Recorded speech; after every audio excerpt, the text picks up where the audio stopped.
Right. Chicago Bears do play their second preseason game this weekend, tomorrow night. Yeah, they host the Raiders, and here to talk about it, Sun-Times Bears beat reporter Sean Jansen. Thanks for coming in.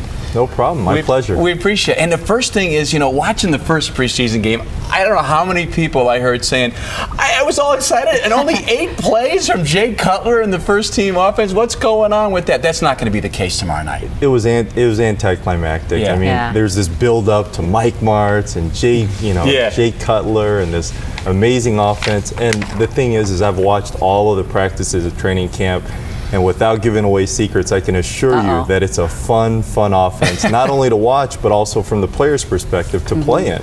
And Mike doesn't want to show that. He doesn't want to give any tips to, the Detroit Lions or any other opponents on what the offense is going to look like. So Jay is going to play more this game, but I certainly wouldn't expect too much. I think Lovey and Mike will do a couple of razzle-dazzle plays just to because it's at Soldier Field, but I wouldn't expect anything, too magical. Well, can I just ask you about this recent announcement, this QB, Matt Gutierrez? Who is he, and what's... Oh, you said it so nicely. Thank you.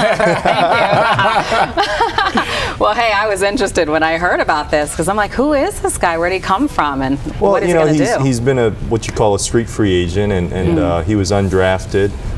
Pretty solid college career. Started at Michigan, finished out at Boise State. But he's kind of what you would call a camp arm, which is Caleb Haney, the backup, is out right now. They literally need somebody to throw the ball in practice. At one point early in the week, on Monday, the punter, Brad Maynard, was actually throwing some passes to the tight ends in practice. So that's not acceptable. That's not good. Yeah, but they are still looking at some other veterans that they may bring in as possible backups during the season. So this guy may not get any PT, huh? No, he's going to probably play on But Saturday. how long he lasts, we don't know. Well, because Jay's not going to play more than a quarter, and I don't think that they're going to have Lefevre play 3 quarters.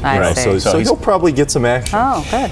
One of the key elements to this season has got to be the offensive line coming together. I mean, there's no bigger segment of the team that has to deliver, don't you think? And what are you seeing so far in camp, and what is your prediction for their success? You're absolutely right. I mean, the offensive line is really the big question mark right now. They've shuffled some bodies around. They moved Garza, who's traditionally played at the right guard spot, to the left guard, and put in a very unheralded player, Lance Lewis at right guard. And so there's a lot of question marks. But I can tell you guys this from my time in Minnesota, Mike Tice is one of the best offensive line coaches in the NFL. He's embraced this challenge. He knows that the expectations are low for his unit.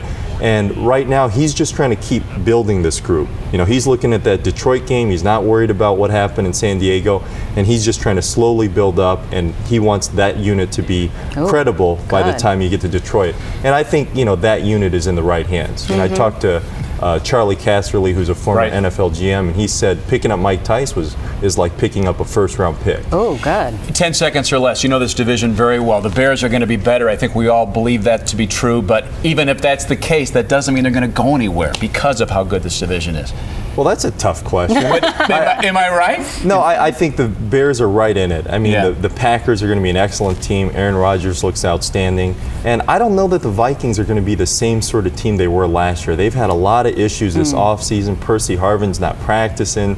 Sidney Rice hasn't practiced. So I think the Bears will be right in the thick of things. Good for us. And who knows if the Brett Favre magic will be at that same level as last year, which was just beyond belief. Hard to imagine that history could repeat itself. Yeah. Hey, Sean, thank you for being thanks here. for coming in. All right, well, coming up on Good Day Chicago.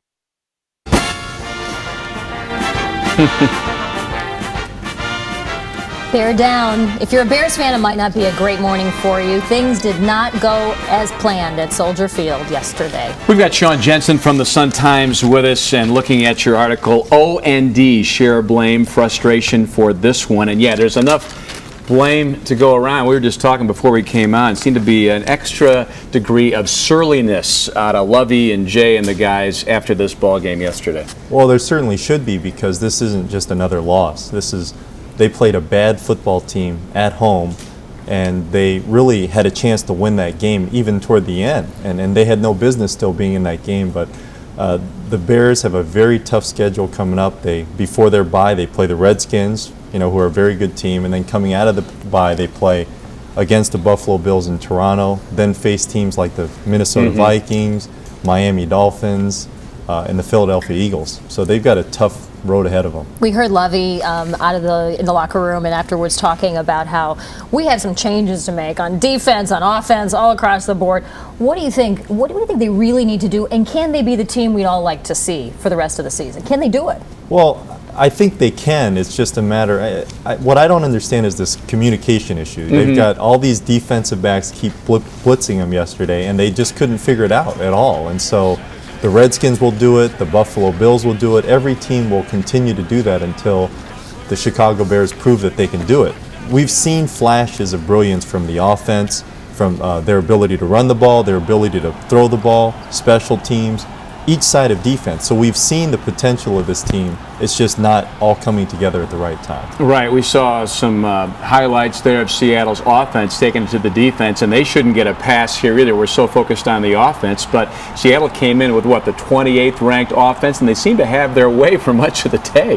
Well, you know, it's funny because people say, well, you know, the Bears defense doesn't deviate from what they do. They do. They play the cover two all the time, and the first thing is to stop the run.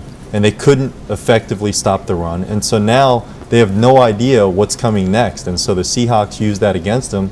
And Matt Hasselbeck's had a rough few years, but he is a Pro Bowl quarterback. And so they never got to him yesterday. They only actually pressured him once. He looked good. Yeah.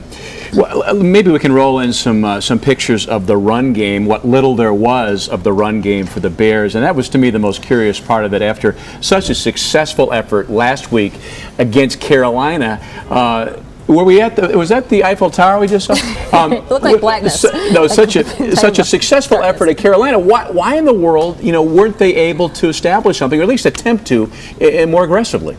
Well, I think the Carolina game was a little bit misleading because their defensive line is probably one of the worst in the league. Yeah. Let's not forget that the Bears took their best player, which is Julius Peppers. Yep. And so they're in a rebuilding mode there. And so the Bears were able to actually win the point of attack against them.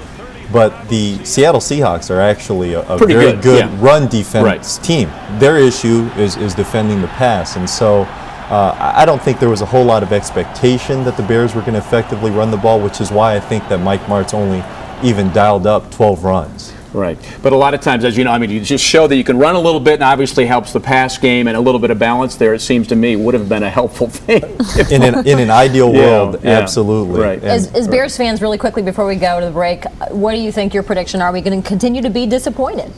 Well, I think over the next few weeks, I think they'll be able to sort of get it together, get to the bye with a pretty solid record. They have to win this game against the Redskins, though. I think going into the bye 5-2 would be considered a success. Right, and even after all this at 4-2, they're in first place in the division. So it's not like hope is lost here. There's a lot of football to go. Good. Sean, thanks.